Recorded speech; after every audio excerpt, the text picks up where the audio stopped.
Eu não era homem de acordar assustado.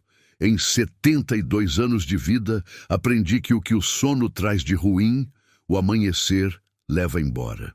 Mas naquela sexta-feira de lua nova, quando eu abri os olhos no meio da madrugada, com o coração batendo na garganta, soube que aquilo era diferente.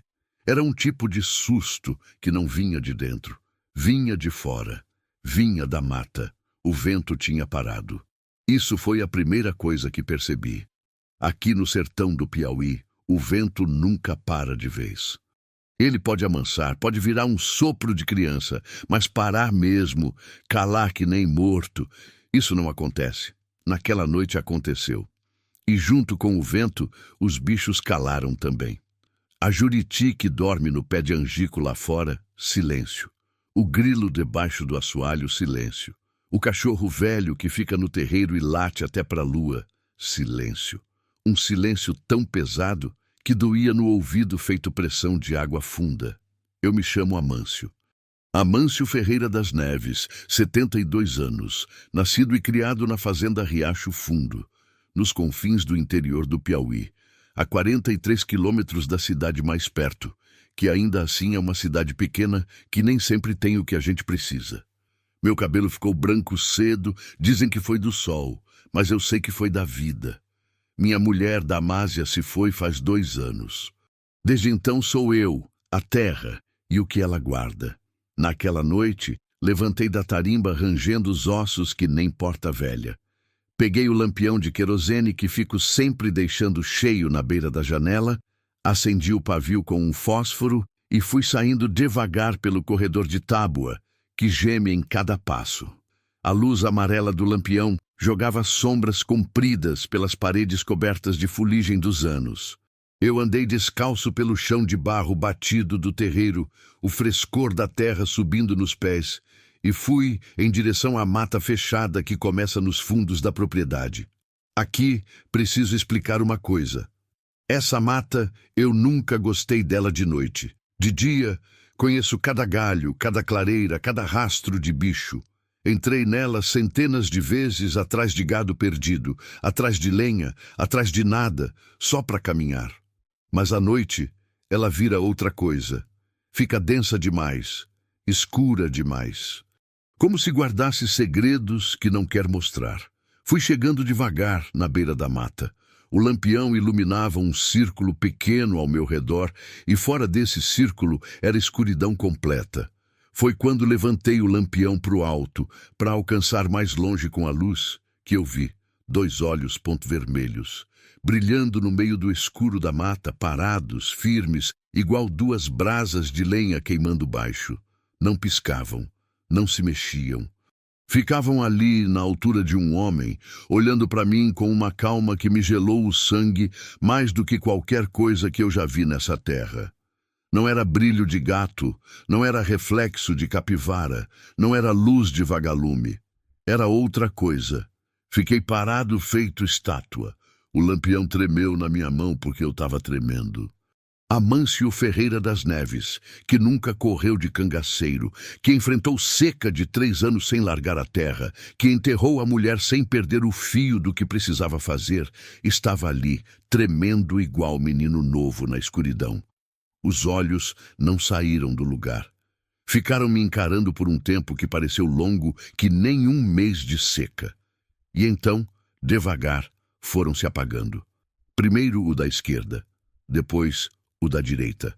E o silêncio voltou a pesar. Fui andando de ré até a casa, sem tirar os olhos da mata. Fechei a porta, deitei. Não dormi mais aquela noite. No dia seguinte, bem cedinho, antes mesmo do sol bater em cima da terra, eu voltei ao mesmo lugar. Agachei no chão da beira da mata e comecei a procurar. E achei marcas de pisada no chão de areia vermelha, perto da raiz de um pé de catingueira. Eram marcas grandes demais para ser calango, pequenas demais para ser boi, e com um formato que não combinava com nenhum bicho que eu pudesse nomear ali na hora. O rastro seguia mata adentro por alguns metros e depois desaparecia perto da beira do açude velho que fica nos fundos da propriedade. Fiquei olhando aquilo por um bom tempo, com o chapéu de couro na mão e o sol começando a esquentar nas costas. Matutar as coisas eu sempre fiz sozinho. Damásia costumava dizer que eu pensava com a boca fechada e agia com a cabeça aberta, que era jeito de fazer as coisas ao contrário do certo. Eu nunca discordei, mas também nunca mudei. Guardei o segredo só para mim. Não falei para o Zacarias, meu vaqueiro de 40 anos de serviço que mora no rancho do lado. Não falei para Toninha, a mulher que vem 2 vezes na semana cozinhar e limpar a casa desde que Damásia se foi. Não falei para ninguém. Era meu negócio, minha terra, meu problema. Mas a vida tem um jeito danado de não respeitar o silêncio da gente. Zacarias Barbosa dos Santos tem 68 anos e um rosto que parece mapa de estrada de terra. Cada linha é uma viagem que ele fez nessa vida difícil do sertão. Trabalha na fazenda Riacho Fundo desde os 28 anos, quando chegou aqui magro, que nem cerca de arame, sem um tostão e com uma criança pequena na mão. Hoje seus filhos são grandes, espalhados pelo Brasil, e ele ficou. Não porque não podia sair, mas porque não queria. Dizia que tinha raiz naquela terra igual Jurema que resiste à seca. Zacarias foi o primeiro a me contar naquela manhã que tinha escutado barulho estranho na madrugada. Ele estava acordado por conta de uma vaca que ia parir e jura que escutou um som parecido com assobio comprido vindo da mata dos fundos. 2 assobios seguidos, uma pausa e mais um. Como chamado, eu escutei tudo sem piscar. Por dentro, o peito apertou. Que bicho foi? Perguntei, que era mais para testar o que ele ia dizer. Não sei, seu Amâncio. Nunca escutei igual a esse, não. Guardei o segredo mais fundo ainda. Foram 3 dias de calma enganosa antes da primeira novidade grande chegar na porteira da fazenda. Uma tarde de quarta-feira, com aquele sol de rachar pedra que só o Piauí sabe fazer, apareceu uma mulher nova, chegando a pé pela estrada de chão, carregando uma mochila grande nas costas e uma câmera fotográfica velha pendurada no pescoço por um cordão de couro.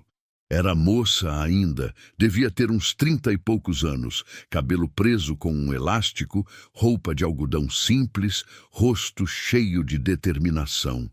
Parou na minha frente sem cerimônia. Boa tarde. O senhor é o dono dessa fazenda? Sou, respondi sem tirar o chapéu. Meu nome é Verônica. Verônica Aguiar, 34 anos, pesquisadora de folclore do interior nordestino. Andei ouvindo falar dessa região aqui, que o povo antigo guarda histórias sobre um ser que aparece na Caatinga em época de seca. Precisava vir documentar isso. Posso falar com o senhor? Eu a encarei por um tempo.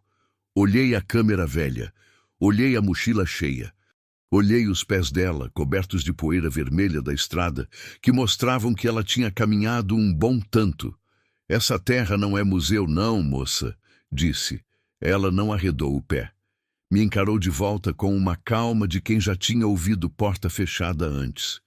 Eu sei, senhor, mas às vezes o que a gente pensa que é lenda esconde uma verdade que ninguém mais sabe contar. Aquilo ficou preso na minha cabeça.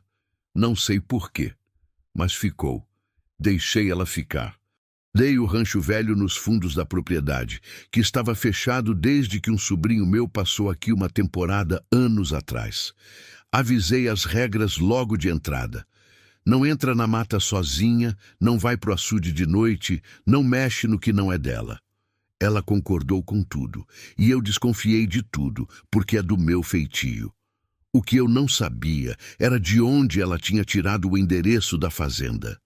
Ela disse que recebeu uma carta anônima no escritório da universidade onde trabalhava, em Teresina, dizendo que na fazenda Riacho Fundo ia acontecer alguma coisa que precisava ser registrada. Eu perguntei quem teria mandado aquilo. Não sei, ela disse simplesmente, mas a letra era de um velho. Dava para ver pelo jeito que a mão segurou a caneta. Aquilo me gerou uma frieza no pescoço que não era do vento. Naquela primeira noite, eu não dormi bem de novo. Fiquei na rede da varanda, o cigarro de palha apagado na mão, escutando o silêncio da fazenda. Zacarias tinha ido para o rancho dele cedo. Toninha não vinha naquele dia. Eu e a pesquisadora, cada um no seu canto, cada um com seus pensamentos. Quando o relógio de parede marcou 2 da manhã, os olhos vermelhos apareceram de novo. Dessa vez, eram mais perto. Estavam na beira do terreiro, entre os pés de palma que crescem em fileira no lado sul da propriedade. 2 pontos de luz vermelha baixos, como se estivessem mais agachados do que na primeira vez. E do rancho velho eu escutei um barulho, um tranco, um clique de câmera fotográfica tentando disparar. Levantei de um pulo, corri para o rancho. Quando abri a porta, encontrei Verônica de pé perto da janela, com a câmera nas mãos e o rosto branco de susto. A bateria morreu, ela disse, com a voz menor do que antes. Justo agora, os olhos já tinham sumido. Ficamos os dois na soleira do rancho, olhando para o terreiro vazio, o silêncio voltando aos poucos. Um sapo croou longe. O vento voltou com um sopro morno, e eu percebi que estava ali, fora da minha casa no meio da noite, do lado de uma mulher que eu não conhecia há 3 dias, procurando explicação para algo que eu não conseguia nomear. "O senhor já viu antes?" Ela perguntou baixinho. Demorei um tempo para responder, mas respondi. Já ela olhou para mim, eu olhei para ela, e alguma coisa naquele momento começou a mudar entre nós dois. Não era afeto, não era confiança, era só o começo de algo. Como quando a chuva ainda está longe, mas você já cheira ela no ar. Nos dias que se seguiram, Verônica foi batendo papo com os trabalhadores mais velhos da fazenda. A maioria não quis abrir a boca. Sertanejo antigo não fala de coisa de visagem para estranho assim de primeira, não. Mas tinha um que falou, seu Belisário. 86 anos, corpo dobrado, que nem galho de jurema seca, mas com olhos que ainda enxergavam tudo. Trabalhava no terreiro porque não conseguia ficar parado. Dizia que o dia que parasse de se mexer era o dia que o barro chamaria ele de volta. Ele era o mais antigo dos que restavam na fazenda, tinha visto meu pai trabalhar nessa terra e a mim crescer descalço no terreiro. Verônica chegou perto dele uma tarde, sem nada nas mãos, sem câmera, sem caderno. Só foi sentar do lado dele no banco de pedra perto do giral. Ficaram um tempo sem falar. Então ela perguntou mansinho, seu Belisário, o senhor sabe por que os bichos calam quando esses olhos aparecem? O velho parou de mastigar a rapadura. Olhou para ela com um olhar comprido, de quem está decidindo se pode confiar. Porque o bicho do mato sabe quando tem coisa mais antiga do que ele por perto, ele disse. E respeita. Mais antiga como? Ele ficou calado por um tempão. Depois falou devagar, como quem está desenterrando coisa que tinha enterrado fundo. Esses olhos já apareceram uma vez antes. Faz 40 anos, na semana antes da grande seca. O povo antigo daqui não chamava isso de assombração, chamava de aviso. Dizia que quando aqueles olhos apareciam, era porque alguma coisa enterrada ia subir à tona, alguma coisa que precisava ser vista. Verônica anotou tudo mentalmente, porque estava sem caderno. E quando me contou aquela noite, enquanto a gente tomava um caldo de feijão na cozinha da casa grande, eu senti aquele aperto no peito de novo. Porque 40 anos atrás, na semana da grande seca, meu pai tinha encontrado alguma coisa enterrada perto do açude e nunca falou o que era. Levou o segredo com ele quando se foi. O que estava subindo à tona agora foi numa manhã de sábado, com o sol batendo duro e a poeira vermelha da caatinga cobrindo tudo, que apareceu o Sidrônio. Sidrônio Calado Menezes, 58 anos, dono da fazenda vizinha. A fazenda do Poço Fundo, que faz divisa com a minha propriedade pelo lado norte. Homem gordo de rosto fechado, que anda sempre com a camisa desabotoada até o meio do peito e um chapéu de palha suado na cabeça. A gente nunca foi amigo. Tem uma disputa velha de cerca de divisa que arrasta anos, e ele é do tipo que não conversa. Empurra, ele chegou sem avisar, bateu a porteira com força e entrou de carro na propriedade, sem esperar que ninguém chamasse. Parou o velho caminhão na frente da casa e desceu já falando alto. Seu Amâncio, preciso de um papo com o senhor. Eu saí da varanda devagar, sem pressa. Deixei ele esperar. Aprendi com meu pai que quem chega gritando quer te tirar do eixo antes de começar o jogo. Pode falar, disse parando a 3 metros dele. Ouvi dizer que tem uma forasteira se hospedando aqui na fazenda. Ele disse, os olhos espertos varrendo o terreiro. Pesquisadora, mexendo em coisa antiga. O que acontece aqui dentro é da minha conta, Sidrônio. Ele deu um sorriso que não chegou aos olhos. Claro que é. Só passei para avisar que tem gente de fora se interessando em comprar terra nessa região. Oferta boa, seu Amâncio. O senhor tá velho, sozinho. Para que manter esse trabalho todo? Eu o encarei sem piscar. Quando eu quiser vender, você vai ser o último a saber, disse. Ele foi embora sem mais palavra. Mas quando o caminhão sumiu na curva da estrada de chão, eu fiquei olhando a poeira que ele levantou e senti que aquela visita não era de amizade, era de reconhecimento. Como quando o urubu começa a circular antes de ter certeza que a coisa está mesmo no chão. Naquela noite, Zacarias veio me contar que tinha visto luz de lanterna perto do açude velho, do lado que faz divisa com a propriedade do Sidrônio. Era tarde, depois das 10, e ele tinha saído para ver uma vaca que estava agitada. Ficou escondido no escuro e viu uma figura com uma lanterna caminhando devagar na beira da água, se abaixando de vez em quando, olhando para o chão. Era ele? Nem perguntei. A figura era grandona, seu Amâncio.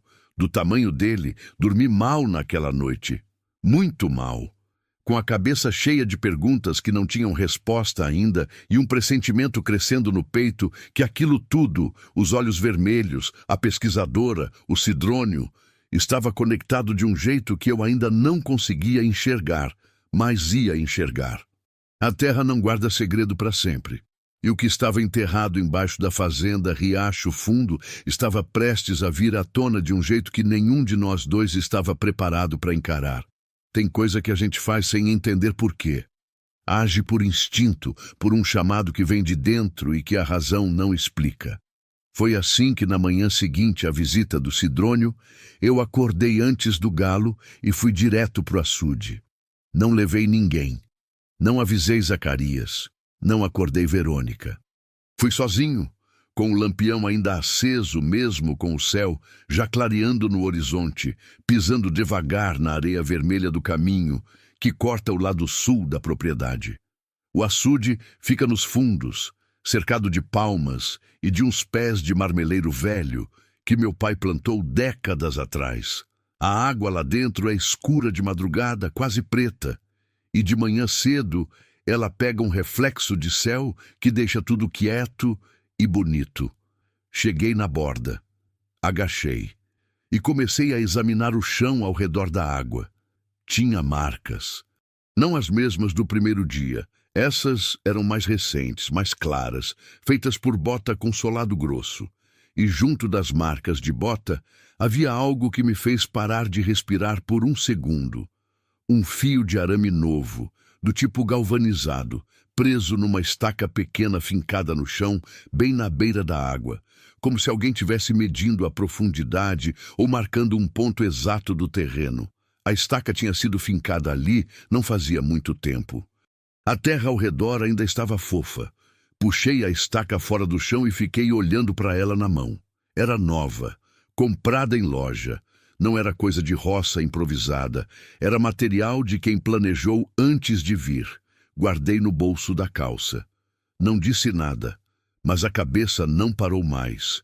Naquela semana, Verônica começou a trabalhar de verdade. Ela acordava antes de mim, tomava o café que Toninha deixava pronto, pegava o caderno e saía andando pela propriedade conversando com quem topasse parar. Tinha uma paciência de santa com os mais velhos. Não chegava com pressa, não atirava pergunta na cara de ninguém. Chegava devagar, sentava, deixava o silêncio acontecer primeiro. E quando o silêncio ficava confortável, aí ela perguntava. Eu ficava de longe, observando. Era um jeito de trabalhar diferente do que eu conhecia. O povo daqui é fechado com estranho, abre o coração devagar, como a caatinga que só floresce quando a chuva já chegou faz uns dias. Mas com ela ia funcionando. Um por um, os trabalhadores mais velhos foram falando. Ela me contou as histórias à noite, na cozinha, enquanto a gente tomava chá de erva cidreira que Toninha tinha deixado numa garrafa térmica. Eu escutava sem interromper. Aprendi que é melhor escutar do que falar quando não se sabe ainda o tamanho da coisa. As histórias eram parecidas entre si. Todo mundo que tinha mais de 60 anos na propriedade ou nas vizinhanças se lembrava de um tempo em que a Mata dos Fundos era tratada com mais respeito. Não era proibição, não era medo. Era respeito mesmo, o tipo que se tem por algo maior. Diziam que o povo antigo daquela região acendia fogo em pontos específicos da mata para se comunicar de longe, antes de existir qualquer coisa moderna. E que esses sinais de fogo tinham um código que só os mais velhos sabiam decifrar. O que me chama a atenção, Verônica disse numa daquelas noites, passando o dedo pela anotação no caderno, é que ninguém chama isso de coisa ruim. Quando eu pergunto se tinha medo, eles dizem que não. Dizem que era coisa de respeito, como se aqueles sinais fossem aviso de amigo, não de inimigo. Eu não disse nada. Mas por dentro fui ligando um ponto no outro. Foi no 10º dia depois que ela chegou que aconteceu a primeira coisa que mudou o rumo de tudo. Era uma quinta-feira de tarde, o sol ainda alto e o calor fazendo a terra tiritar, quando Zacarias veio até a varanda com o chapéu na mão, o que ele só faz quando o assunto é sério. Seu Amâncio, o Sidrônio tá na divisa norte. Levantei sem pressa aparente, mas por dentro o sangue acelerou. Fazendo o quê? Tá com um rapaz que eu não conheço. Os dois ficam olhando para o lado do açude, apontando. O rapaz tem um equipamento na mão, parece desses que medem terreno. Fui até a divisa com Zacarias. Sidrônio me viu chegar e não disfarçou nem um pouco. Ficou parado do lado dele da cerca, com os braços cruzados, olhando para mim com aquele sorriso que não é de amizade. Seu Amâncio, ele chamou, como se tivéssemos combinado de se encontrar ali. Sidrônio. Parei na minha beira da cerca. O que está fazendo aqui? Só dando uma olhada no meu lado, ele disse. Um homem tem direito de olhar para a própria terra. O rapaz do lado dele tinha um equipamento que eu reconheci. Era um medidor de solo, desses que usam para analisar composição de terra e subsolo. Ele fingiu que não estava me vendo. Esse equipamento aí aponta para minha terra, Sidrônio, disse devagar. Ele deu de ombros. O sinal às vezes pega longe. Fui embora sem responder. Mas naquela noite não preguei o olho. Verônica, quando eu contei, ficou séria. Medidor de subsolo. Ela repetiu, pensando. Ele está procurando alguma coisa específica no terreno. Água, disse. Aqui no sertão, quem tem água embaixo da terra tem ouro. Ela me olhou com aquele jeito dela, de quem está ligando pontos que ainda não aparecem no mapa. E o açude velho fica exatamente no ponto que faz divisa com a propriedade dele, ela disse. Exatamente. O silêncio que veio depois pesou feito chuva chegando. Assista até o final, você não vai se arrepender. Comente de onde você está ouvindo essa história e se inscreva no canal para apoiar esse trabalho. Sua ajuda é muito importante.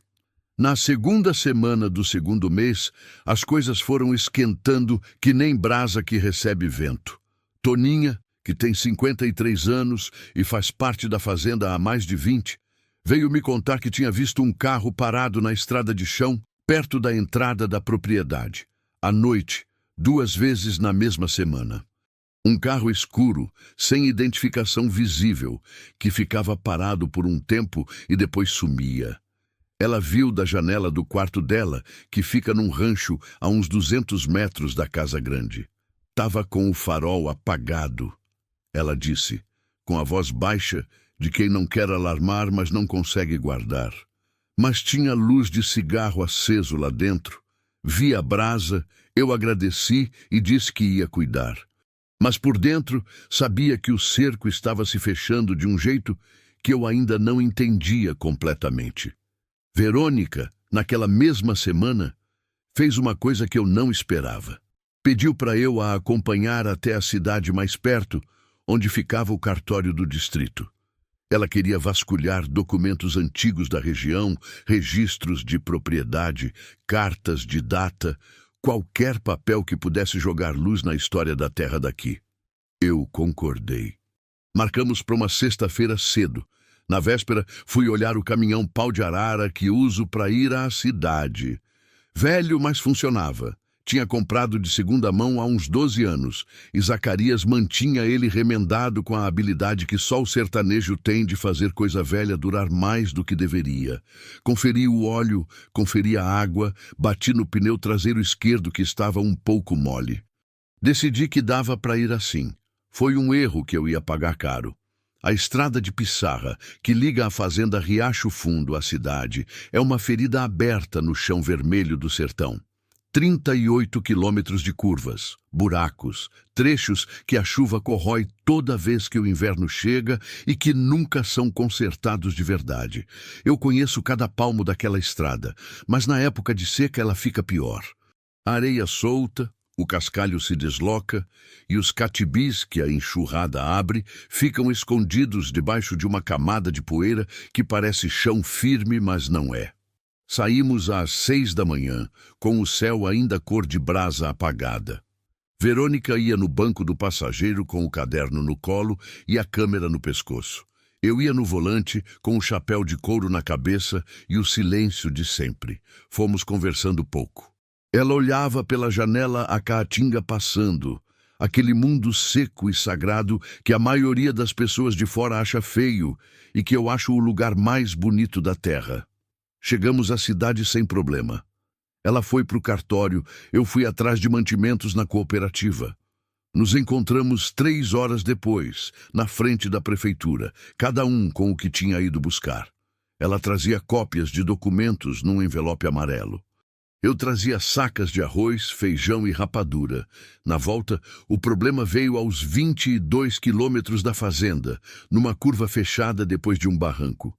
O catibis estava exatamente onde eu não esperava. Fundo que nem vala de irrigação, escondido pela poeira. O caminhão caiu de lado com uma pancada seca. O pneu traseiro esquerdo estourou feito bomba de breu. E o veículo derrapou para fora da pista num solavanco que jogou nós dois para frente. O motor morreu. O silêncio da caatinga voltou de uma vez. Levei uns segundos para entender o que tinha acontecido. Olhei para o lado. Verônica estava com a mão no rosto, uma expressão de dor. Ela tinha batido o braço na porta no impacto. "Tá bem?" perguntei. "O braço", ela disse com a voz apertada. "Acho que eu bati feio, saí do caminhão." Ela saiu também, mais devagar. O braço direito dela estava inchando rápido, um roxo nascendo abaixo do cotovelo que indicava que não era coisa simples. Eu tinha uma costela doendo do lado esquerdo, uma dor fisgada que aumentava toda vez que eu respirava fundo. Mas me aguentei. Ficamos na beira da estrada. Naquele trecho não passava quase ninguém. O sol batia de frente. A sombra mais próxima era um pé de juazeiro magro, uns 30 metros adiante. Fomos até ele. Sentamos na terra.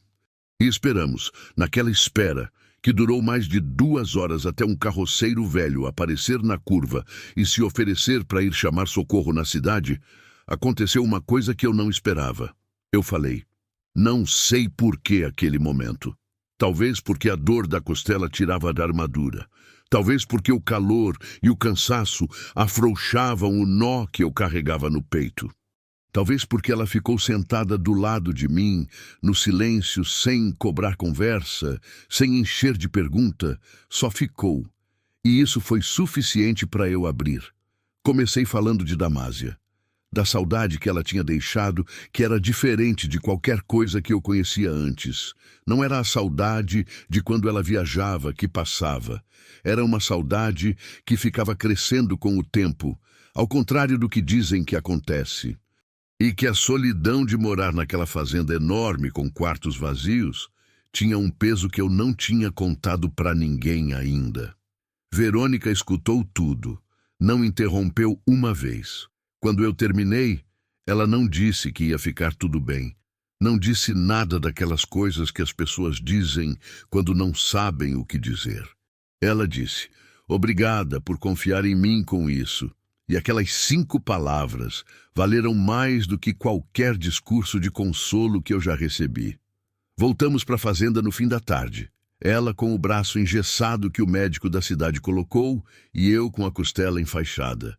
Zacarias foi nos buscar quando o carroceiro chegou com o recado.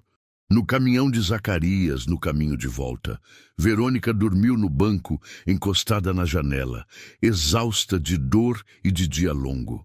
Eu fiquei olhando a estrada, pensando. Quando chegamos, ela foi direto para o rancho descansar. Eu fui para a varanda da casa grande, sentei na cadeira de balanço que era de Damásia e fiquei olhando o céu escurecer. Zacarias ficou do lado, sem falar. Ele sabia quando eu precisava de silêncio. Foi ele quem falou primeiro, depois de um tempo longo. Seu Amâncio, eu fui ver o caminhão de manhã cedo hoje, antes do senhor sair. Bati no pneu traseiro esquerdo e estava bom, firme. Eu virei para ele devagar. Isso que eu pensei também, disse. O silêncio voltou. Mas dessa vez era um silêncio diferente, pesado de suspeita. Um pneu que estava bom de manhã não estoura assim, daquele jeito, num catibis pequeno. Não daquele jeito. Alguém tinha furado aquele pneu. E eu sabia quem tinha interesse em me tirar de circulação por um tempo. Sabia muito bem. Durante os dias que Verônica ficou na casa grande se recuperando, ela aproveitou o tempo de um jeito que eu não esperava. Pediu licença para vasculhar a caixa velha de documentos que ficava no quarto do fundo, um quarto que eu usava de depósito, cheio de coisa que meu pai tinha deixado e que eu nunca tive coragem nem disposição de organizar direito. Eu deixei, não sei bem por quê. Talvez porque eu mesmo não aguentasse mais aquele quarto fechado. Talvez porque confiava nela agora, depois da estrada, depois daquelas 5 palavras. Ela ficou 2 dias inteiros naquele quarto. Saía para comer, voltava. Levava o braço engessado com uma paciência de quem aprendeu a trabalhar assim.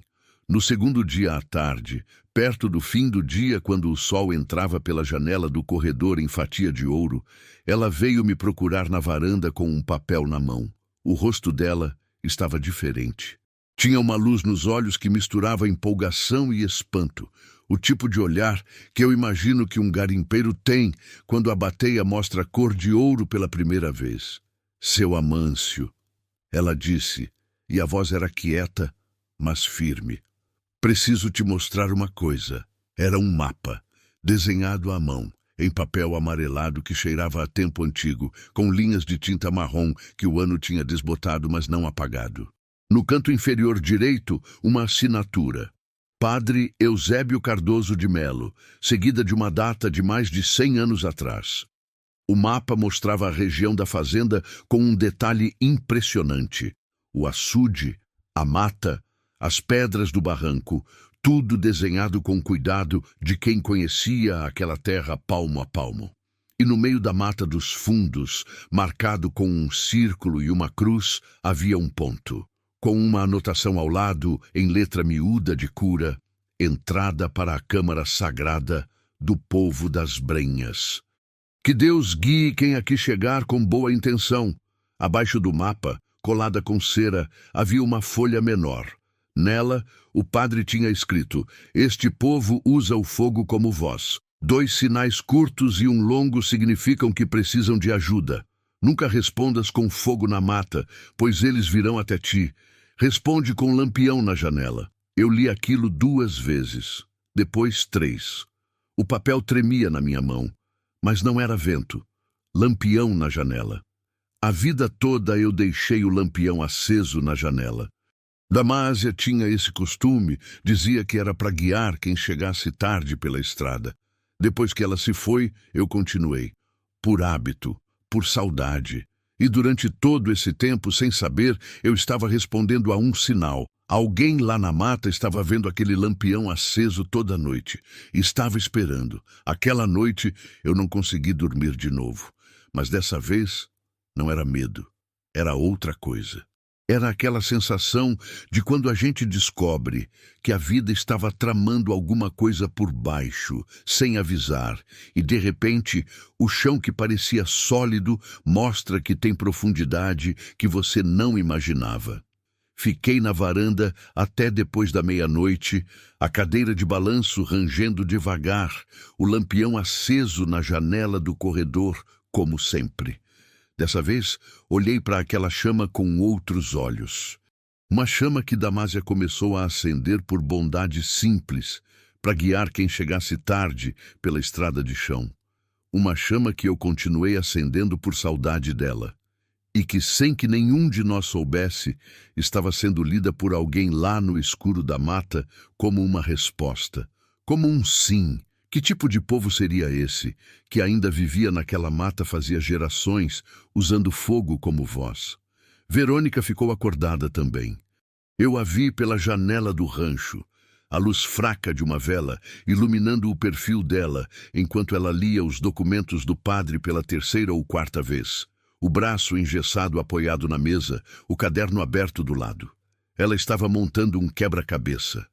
E eu sabia que cada peça que ela encaixasse ia me trazer mais perto de uma verdade que meu pai conhecia e não me contou.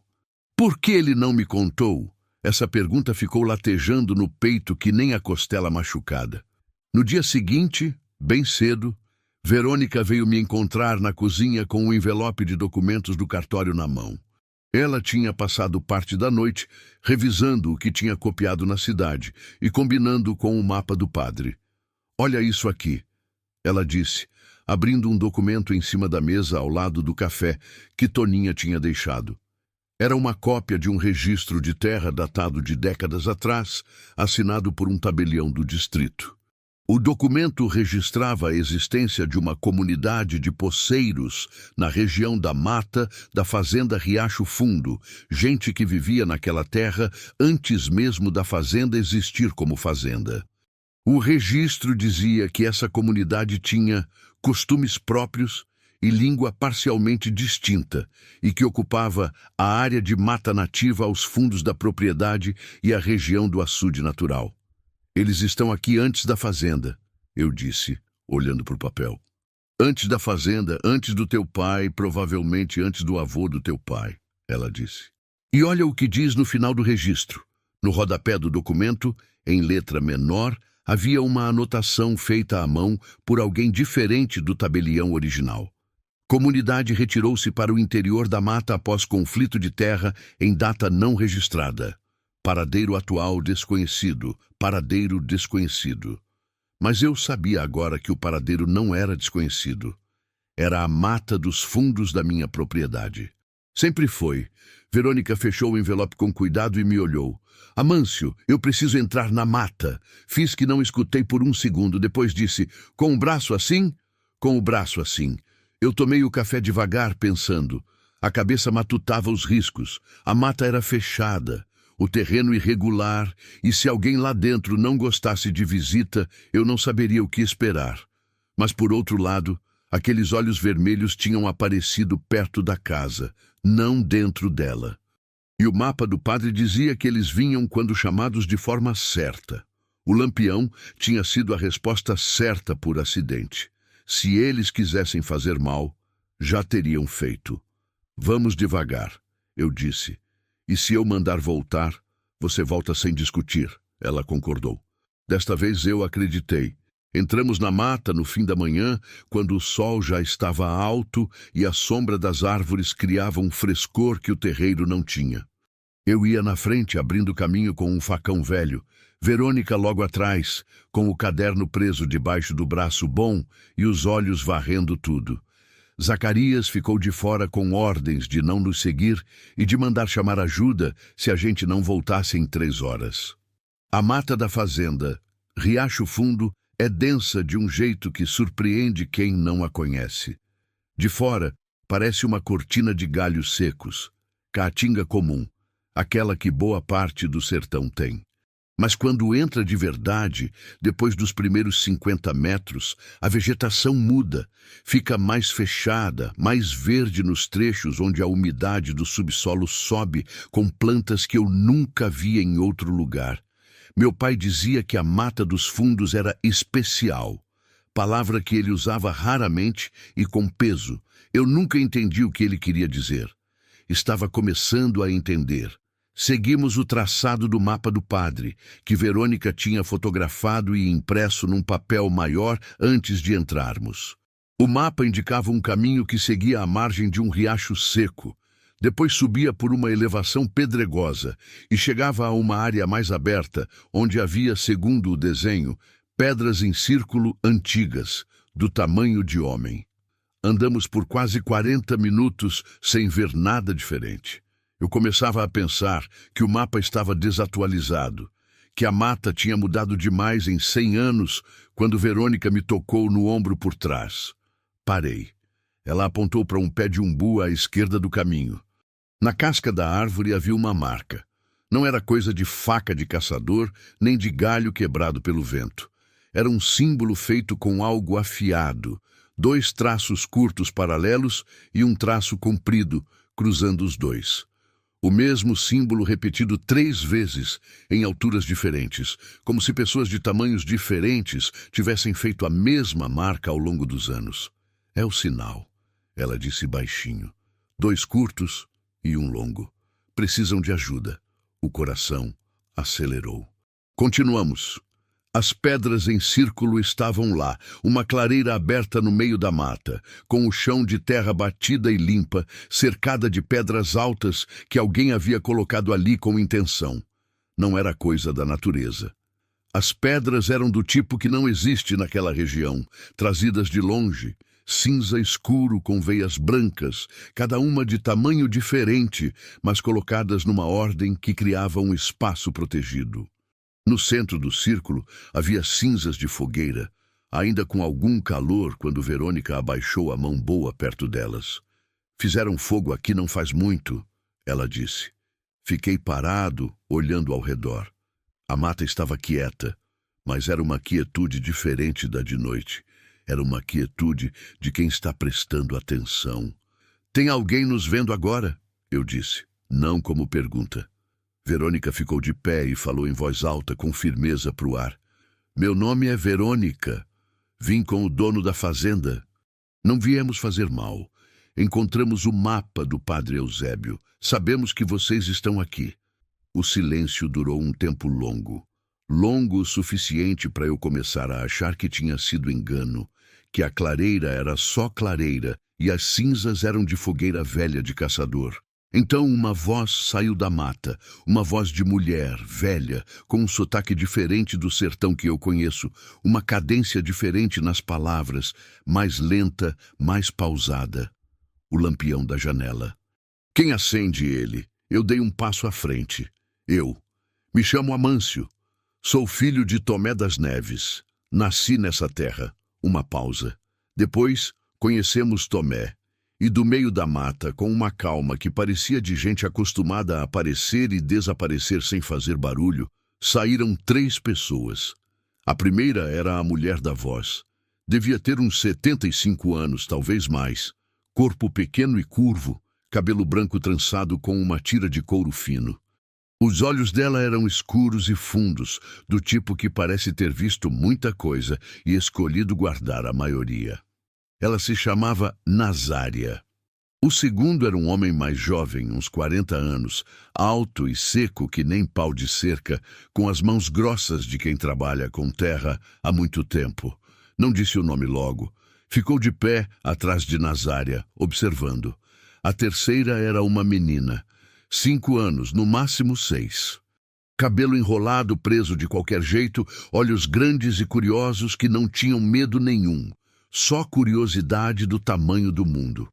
Ela ficou olhando para mim com uma seriedade de adulto que me desarrumou por dentro de um jeito que eu não esperava. Nazária falou primeiro. Seu Tomé conhecia esse lugar. Ele prometeu que essa terra não ia ser tomada enquanto ele vivesse. Mas seu Tomé se foi. Faz muitos anos, eu disse, e o senhor não sabia de nada. Ela disse. Não era acusação. Era constatação. Não sabia. Ela me olhou por um tempo. Depois olhou para o lampião imaginário, como se estivesse pensando no sinal que eu tinha enviado sem querer por anos. O senhor acendia o lampião. Ela disse. Toda noite, a gente via de longe. O senhor não sabia o que estava dizendo, mas estava dizendo a mesma coisa que seu Tomé dizia, que a terra estava de paz. Engoli em seco. E os olhos vermelhos na mata, eu disse. Era vocês. Ela fez um gesto com a cabeça que podia ser sim. Brasa de fogueira presa entre 2 galhos. Usamos quando precisamos chamar atenção sem nos mostrar. Quando o vizinho do norte começou a andar pela divisa de madrugada, ficamos com receio. Precisávamos saber se o senhor da fazenda ainda era de confiança. O Sidrônio, disse. Ele veio aqui 2 vezes. O homem alto falou pela primeira vez, a voz grave e direta. Ofereceu dinheiro para a gente sair.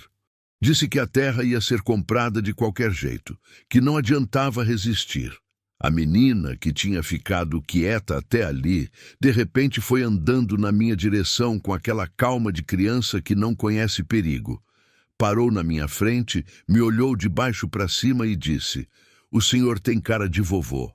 Nazária fez um ruído que podia ser riso. Eu abaixei até ficar no nível dos olhos dela e disse, é porque eu sou. Não era verdade, não tinha neto nenhum. Mas ela aceitou isso como fato e voltou para o lado de Nazária, satisfeita. Ficamos na clareira por quase 2 horas. Verônica anotou tudo que pode com a mão boa e quando não conseguia escrever rápido o suficiente, ficava só escutando com aquela atenção total dela. Nazária foi contando a história do povo dela em pedaços, não em ordem, do jeito que gente velha conta, saltando entre o passado e o presente como quem conhece os dois igualmente bem. Eles eram em torno de 30 pessoas, vivendo na mata em casas de barro e palha que não apareciam de fora, tão misturadas com a vegetação que passava batido por quem não soubesse onde olhar. Tinham roça pequena num claro protegido pela elevação de pedra. Faziam lambedor com as ervas da caatinga, que tinham propriedades que Nazária descrevia com uma precisão que Verônica não conseguia esconder o espanto. Celebravam um reizado em janeiro que não era igual a nenhum que eu conhecia, com cantos em palavras que misturavam português antigo com algo mais antigo ainda, e dependiam da água do açude. Sempre dependeram. A nascente que alimentava o açude era a mesma que molhava a roça deles. Se aquela água fosse desviada, represada de outro jeito, ou explorada com poço artesiano do lado de fora, como o Sidrônio pretendia fazer, a comunidade inteira ficaria em aperto sério. Quantas vezes vocês tentaram se comunicar comigo antes? Perguntei. Nazária pensou. Muitas vezes mandamos os olhos de brasa perto da casa, mas o senhor nunca respondia. Só acendia o lampião da janela igual de sempre, e a gente entendia que o senhor não sabia o código. Até que essa moça chegou, ela disse, olhando para Verônica. E aí as coisas começaram a se mexer. Verônica me olhou, eu olhei para ela, e ali, naquela clareira no meio da caatinga, com o cheiro de terra e de erva no ar, e uma menina de 5 anos sentada no chão, fazendo desenhos com um graveto na poeira, os dois entendemos ao mesmo tempo.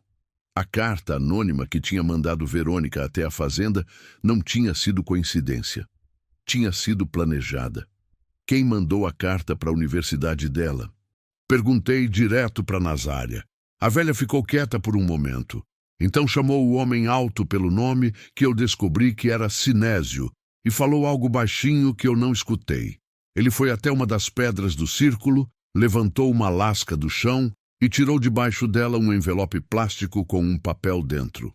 Era uma carta, escrita à mão, com letra de quem aprendeu a escrever tarde na vida, mas que tratava as palavras com cuidado de quem as respeita. Sinésio me entregou. Eu li. A carta dizia que a fazenda Riacho Fundo guardava uma história que precisava ser contada antes que desaparecessem, que havia documentos escondidos na casa que provavam direitos que ninguém conhecia, que a pesquisadora certa, se chegasse na hora certa, poderia salvar o que ainda era possível salvar. E, no final, uma frase que me cortou o fôlego. Tomé das Neves pediu que, se ele não pudesse mais cumprir a promessa, seu filho soubesse a verdade. Já passou da hora. A letra era de Nazária. Ela tinha escrito aquela carta. Tinha endereçado para a Universidade de Teresina, baseada numa lista de pesquisadores que o padre de uma cidade próxima tinha guardado. Tinha esperado. E quando Verônica chegou, os olhos de Brasa apareceram mais perto do que nunca, porque era o sinal de que a resposta tinha chegado. Eu dobrei a carta com cuidado e guardei no bolso da camisa, do lado do coração. Não disse nada. Mas Nazária me olhou e soube que eu tinha entendido. Na volta para a fazenda, Verônica e eu andamos em silêncio pela maior parte do caminho. A mata ia abrindo aos poucos, o sol da tarde entrando em fatias entre os galhos, e eu ia processando tudo aquilo que mal cabia dentro da cabeça. Meu pai sabia. Meu pai conhecia Nazária, conhecia aquela comunidade, tinha feito uma promessa que eu nunca soube que existia. E foi embora sem me contar. Por quê? Por não ter tempo? Por achar que a promessa ia durar mais do que ele? Por não querer me sobrecarregar? Eu nunca ia saber a resposta. Mas a saudade dele deu uma fisgada diferente naquele momento, misturada com uma mágoa suave que não era raiva. Era só o peso de uma ausência que agora tinha uma forma que antes não tinha. Quando saímos da mata e o terreiro da fazenda abriu na nossa frente, Zacarias estava esperando na beira como combinado. Me olhou com a pergunta no rosto sem precisar falar. Eu fiz um gesto com a cabeça que significava: depois eu conto. Verônica foi para o rancho. Eu fui para a varanda. Sentei na cadeira de Damásia e fiquei olhando o horizonte virar laranja, e depois roxo, e depois escuro. Pensei na promessa do meu pai. Pensei no Sidrônio com o medidor de solo na divisa. Pensei nos 30 homens, mulheres e crianças que viviam naquela mata dependendo de uma nascente que outro homem queria desviar por dinheiro.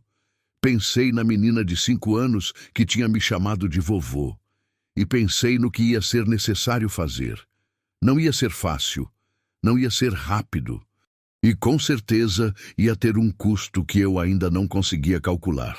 Mas enquanto eu ficava ali sentado, a noite caindo sobre a caatinga e os primeiros grilos quebrando o silêncio, aconteceu uma coisa que jogou tudo o que eu estava planejando pelo ar. Zacarias veio correndo da direção do curral, o que ele nunca fazia, porque os pés dele já não aguentavam mais corrida. Mas ele veio, ofegante, o chapéu na mão e o rosto diferente. Seu Amâncio, tem problema. Que foi? O Sidrônio. Ele entrou na propriedade, pelo lado do açude. Tá lá agora com 2 homens que eu não conheço, medindo o terreno dentro da nossa cerca. Levantei da cadeira. A costela fisgou. Ignorei. Chamou a Verônica? Perguntei. Não ainda. Chama. E traz o envelope com os documentos do cartório. Zacarias foi. Eu fui em direção ao açude. O Sidrônio tinha cruzado a cerca da minha propriedade. Tinha entrado no meu terreno sem permissão, com 2 desconhecidos e equipamento de medição, como se aquilo já fosse dele. E naquele momento, alguma coisa em mim que tinha ficado quieta por muito tempo acordou. Não era raiva do tipo que grita. Era raiva do tipo que endurece. A raiva de quem foi paciente demais, por tempo demais. E chegou no ponto onde paciente vira cumplicidade. Amâncio Ferreira das Neves, 72 anos, com costela enfaixada e o peso de uma promessa que não era sua, mas que ia honrar a si mesmo, foi caminhando em direção ao açude no escuro crescente da noite e dessa vez não ia embora sem resposta. Eu cheguei no açude com o coração batendo diferente. Não era o coração acelerado de quem tem medo. Era o coração firme de quem tomou uma decisão. A noite tinha caído de vez, mas a lua estava alta e clarinha, dando aquela luz branca que o sertão recebe com gratidão porque alumia sem queimar. Eu enxerguei o Sidrônio de longe, a silhueta gorda dele inconfundível, perto da beira da água, e do lado dois rapazes que eu nunca tinha visto, cada um com uma das mãos segurando um equipamento diferente. Um era o medidor de subsolo, eu reconheci.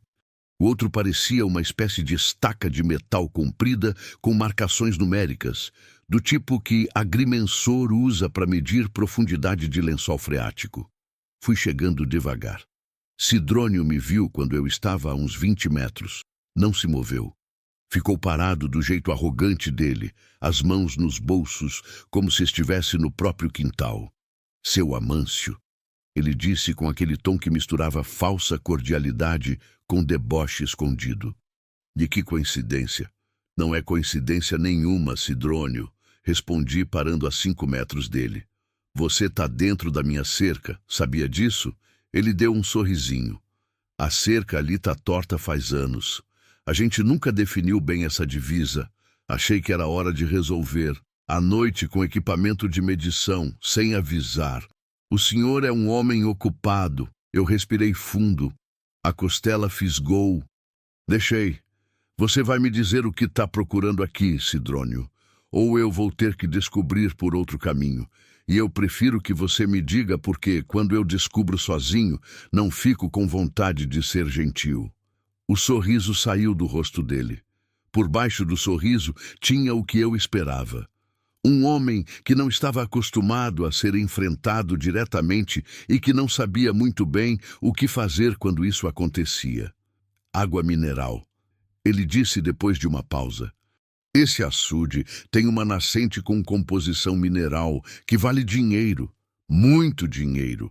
Eu já conversei com uma empresa de engarrafamento de Teresina, eles têm interesse sério. Só preciso comprovar que a nascente fica do meu lado da divisa. E não fica, eu disse. Ainda não sei disso, eu sei. E agora tenho documentos que provam. Aquilo ele não esperava. Vi o rosto dele mudar. Foi então que Verônica chegou pelo caminho do terreiro, o envelope do cartório na mão boa, o braço engessado do lado, Zacarias atrás dela com uma lanterna. Ela parou do meu lado sem dizer nada, mas me entregou o envelope. Eu abri devagar. Tirei as cópias dos documentos que ela tinha conseguido no cartório, mais o mapa do padre, que eu tinha decidido usar naquele momento mesmo, sabendo que expor o mapa significava expor a existência da comunidade. Mas era a hora. Não tinha mais como segurar.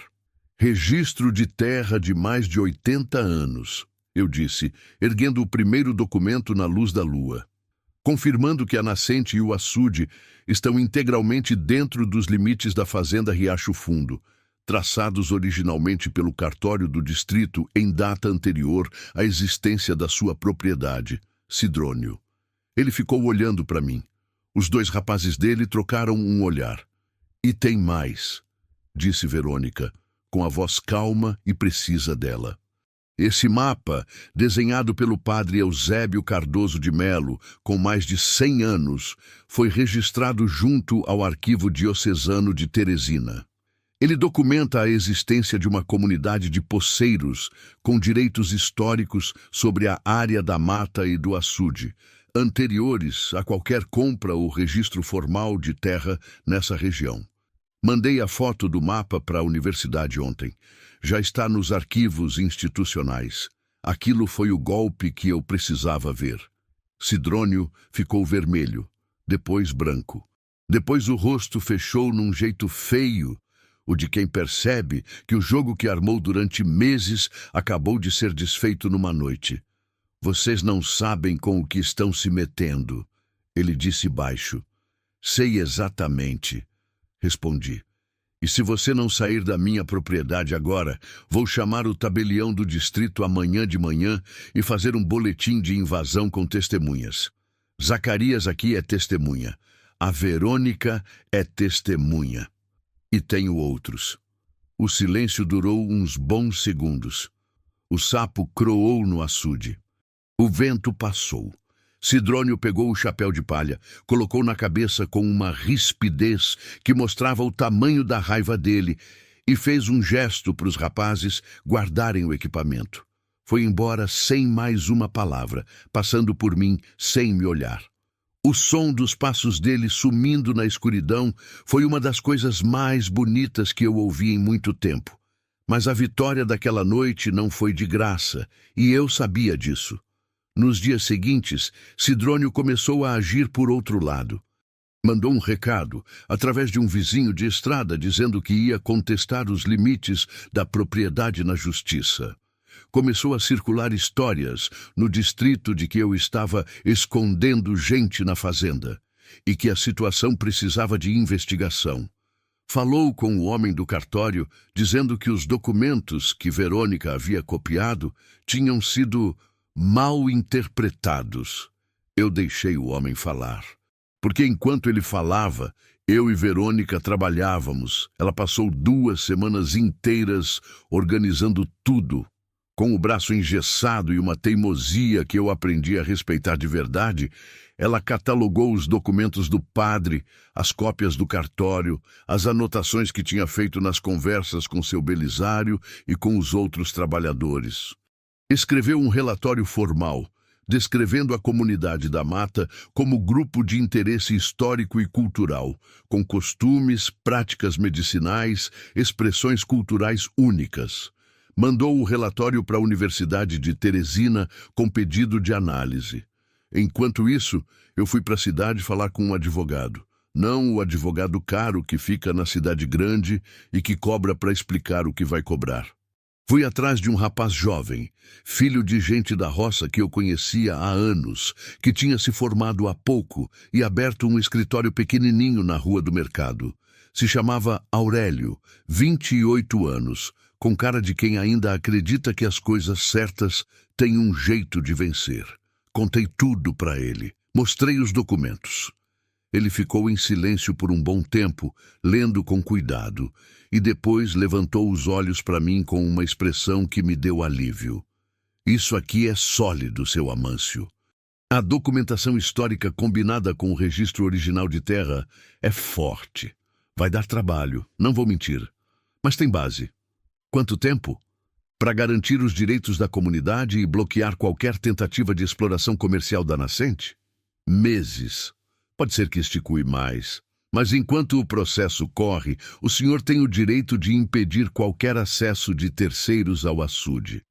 Voltei para a fazenda com o peso diferente. Ainda tinha muito chão pela frente, mas o chão estava firme embaixo dos meus pés. Foi numa tarde de domingo, quase 2 meses depois da primeira vez que entrei na mata, que Nazária veio até a beira do terreiro pela primeira vez. Não de noite, de dia.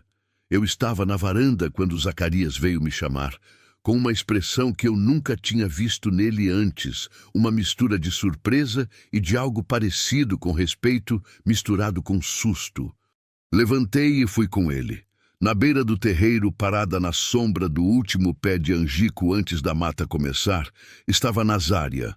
Com ela, o Sinésio e a menina de cabelo enrolado que tinha me chamado de vovô.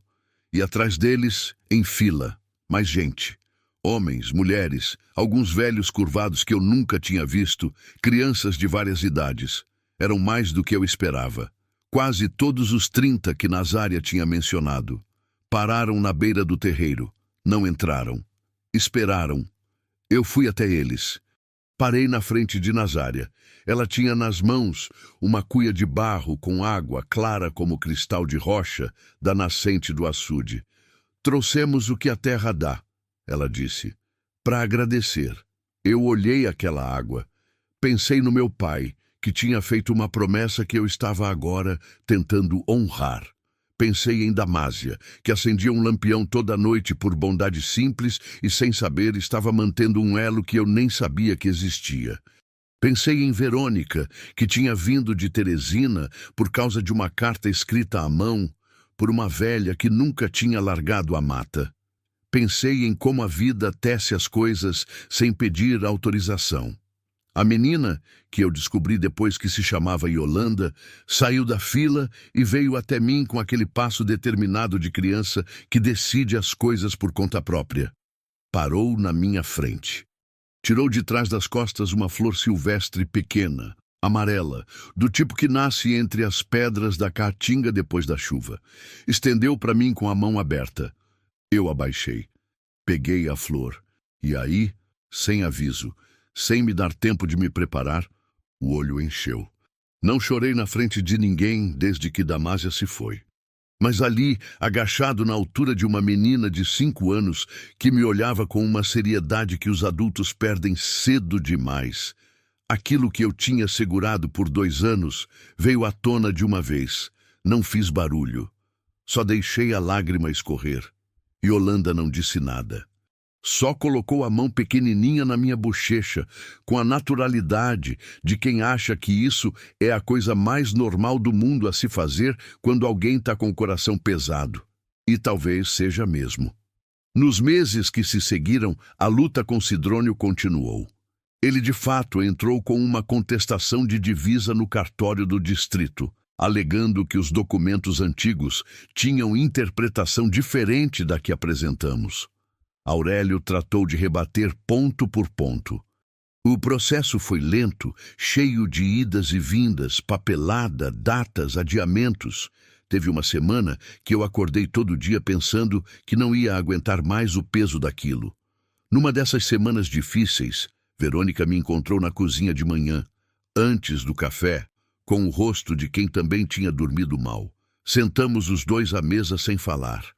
Toninha trouxe café com farinha torrada e nós comemos em silêncio por um tempo.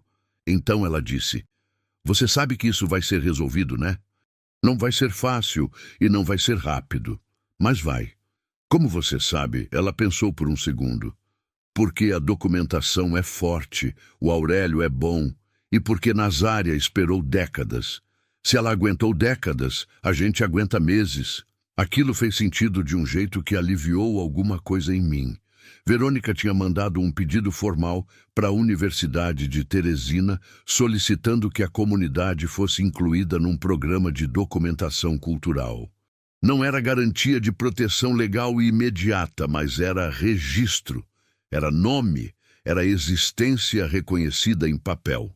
Nazária, quando Verônica explicou o que isso significava, ficou quieta por um tempo, olhando para o chão com aqueles olhos fundos.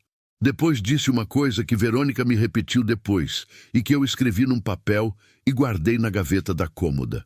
Durante muita geração, a gente existiu sem que ninguém escrevesse. Agora alguém vai escrever. Mas a gente vai continuar existindo do mesmo jeito, com escrito ou sem. Tinha uma dignidade naquilo que desarmava qualquer resposta. A virada no processo veio de onde eu menos esperava. Seu Belisário, 86 anos, corpo dobrado, rapadura na boca, foi chamado como testemunha pelo Aurélio numa audiência do cartório. Eu nem sabia que Aurélio tinha planejado isso. Ele me avisou 2 dias antes, com uma calma de quem guardou o melhor, para quando fizesse mais diferença. Seu Belisário foi à cidade numa caminhonete emprestada pelo vizinho de estrada que era de lei, sentado no banco com o chapéu de palha no colo e a expressão de quem está indo cumprir uma obrigação séria. Na audiência, o tabelião pediu para ele descrever o que sabia sobre a ocupação histórica da terra. Seu Belisário falou por 40 minutos, sem interrupção, com uma memória que envergonhava a de gente 30 anos mais novo. Descreveu acordos verbais entre meu pai e a comunidade da Mata, que datavam de mais de 40 anos. Descreveu a nascente como ponto de uso compartilhado que nunca tinha sido contestado por ninguém até o Sidrônio aparecer com dinheiro na mão. Descreveu os sinais de brasa que o povo da mata usava e que ele mesmo tinha visto quando jovem, como parte de uma prática que a região toda conhecia, mesmo sem saber nomear.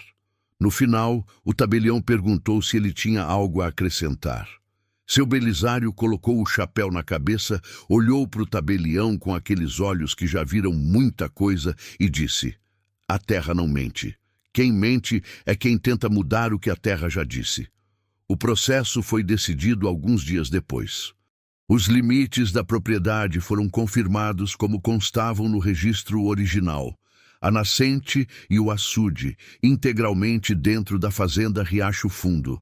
A contestação do Sidrônio indeferida. Ele tentou recorrer. O advogado dele disse que não tinha base suficiente.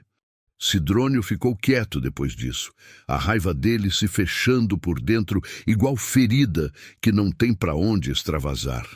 No fim de semana depois da decisão, aconteceu uma coisa que não estava nos planos de ninguém.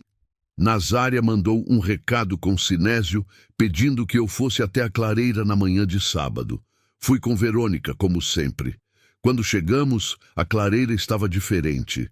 Tinha gente de todas as idades, as pedras do círculo decoradas com flores e galhos de jurema, uma fogueira pequena acesa no centro, e sobre a fogueira uma panela de barro onde cozinhava um caldo de ervas que perfumou o ar de um jeito que eu nunca tinha sentido antes. Era uma celebração, não extravagante, não barulhenta, simples e firme como o povo que a fazia. Nazária me chamou para o centro do círculo.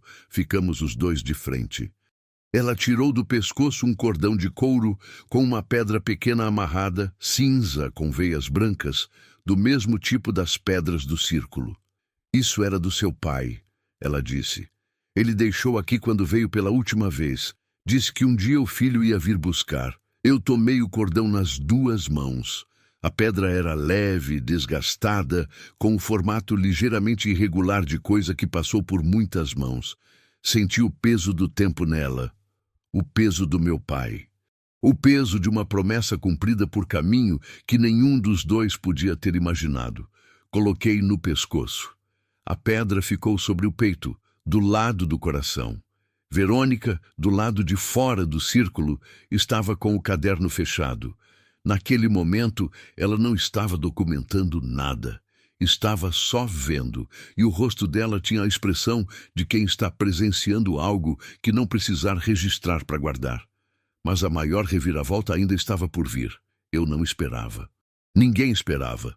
2 semanas depois da celebração na clareira, Verônica veio me encontrar na varanda com uma expressão que eu nunca tinha visto nela. Não era empolgação de descoberta, não era preocupação de problema novo. Era uma expressão que eu custei a nomear, e que quando nomeei, me desarmou completamente. Era a expressão de quem está prestes a dizer alguma coisa que muda a direção da vida. Sentou na cadeira do lado da minha. Ficou olhando para o horizonte por um tempo. Então disse: "Recebi uma resposta da universidade sobre o pedido de documentação da comunidade. E aprovaram. Vão mandar uma equipe no próximo semestre. Vão registrar tudo. Os cantos do reisado, os lambedores, a história oral, a arquitetura das casas, o código de fogo. Vai ser publicado. Vai ter nome, vai ter registro, vai ter proteção institucional." Aquilo era boa notícia. Mas eu percebi que não era o que tinha deixado o rosto dela assim. "Tem mais coisa?" eu disse. Ela virou para mim. Respirou fundo. Me ofereceram uma posição fixa na universidade. Pesquisadora permanente de folclore e culturas populares do Piauí. É o que eu queria faz anos. É a vaga que eu tentei durante muito tempo e que nunca abriu. Abriu agora. Abriu agora. Ela ficou quieta por um segundo. Mas a posição é em Teresina. Eu precisaria ir embora. O silêncio que veio depois foi diferente dos outros silêncios que a gente tinha tido.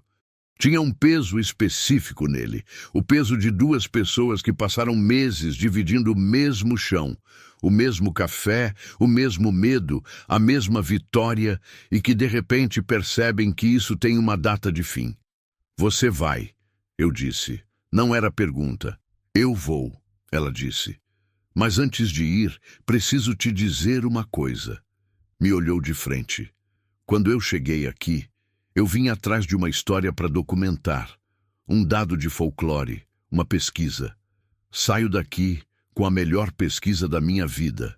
Mas saio também com alguma coisa que não estava nos meus planos e que não sei muito bem como nomear ainda. Eu não disse nada. Deixei ela terminar. Esse lugar, essas pessoas, você... Ela parou. Eu não sabia que precisava de tudo isso até que estava no meio disso. Fiquei olhando para o horizonte. O sol estava descendo, aquela luz laranja do fim do dia que o sertão guarda feito pintura. Você vai voltar? Perguntei. Sim, ela disse, sem hesitar. Vou voltar para trabalhar com a equipe, para ver a Yolanda crescer, para tomar café com o Zacarias, para ver o Belisário enquanto ele ainda está aqui para contar história. Pausa. E para ver você. Aquilo eu guardei no peito sem responder com palavra. Mas ela viu no meu rosto o que eu sentia, porque era difícil esconder quando você já passou por muita coisa junto com alguém. Verônica foi embora numa terça-feira de manhã, de van, com a mochila nas costas e a câmera velha no pescoço. O mesmo jeito que tinha chegado, só que dessa vez com o braço curado e o caderno cheio. Toninha fez um bolo de milho que ela adorava. Zacarias levou o chapéu na mão o tempo todo, o que ele só fazia em situação formal. Seu Belisário não veio, estava com os joelhos ruins, mas mandou dizer que ela era cabra boa e de palavra, que no vocabulário dele era o maior elogio que existia. Yolanda correu até ela na porteira e agarrou a perna dela sem avisar. Verônica agachou, abraçou a menina com o braço bom e ficou um tempo ali, de cabeça baixa, sem falar. Quando levantou, os olhos estavam molhados, mas o rosto estava firme. Me olhou. Cuida desse lampião, Amâncio. Sorri. A primeira vez que sorri de verdade em muito tempo. Fica aceso toda noite, disse. Ela foi.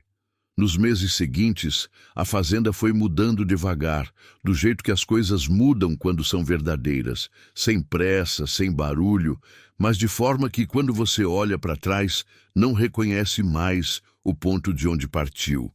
A equipe da universidade chegou como prometido.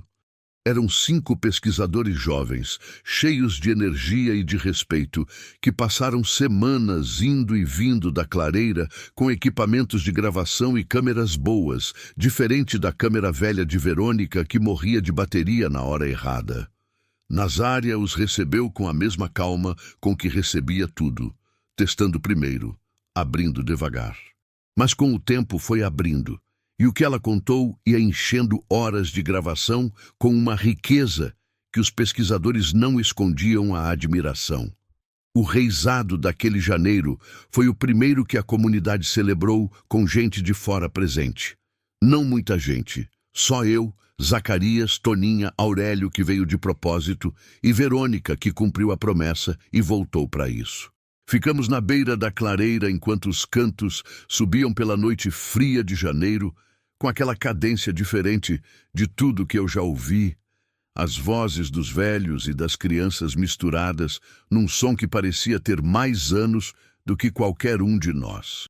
Yolanda dançou no meio do círculo com uma seriedade cômica de quem está levando muito a sério uma coisa que ainda não entende completamente, mas que sabe que é importante. Eu fiquei olhando para ela e pensei, não, pela primeira vez, que aquela criança carregava nos olhos grandes e curiosos uma coragem que a maioria dos adultos perde no caminho. Sidrônio sumiu da região alguns meses depois.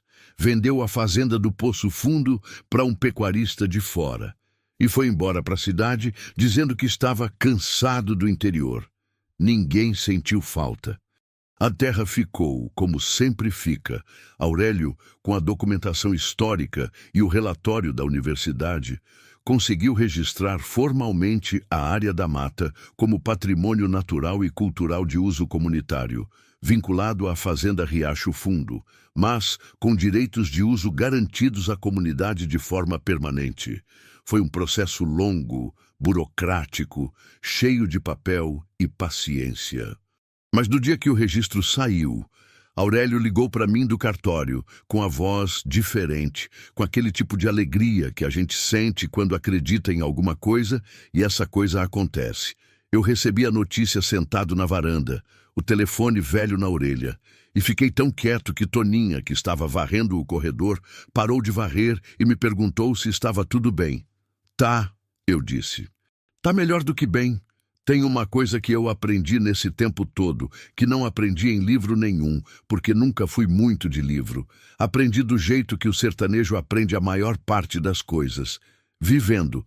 Aprendi que a solidão que eu carregava desde que Damásia se foi não era falta de gente, era falta de propósito.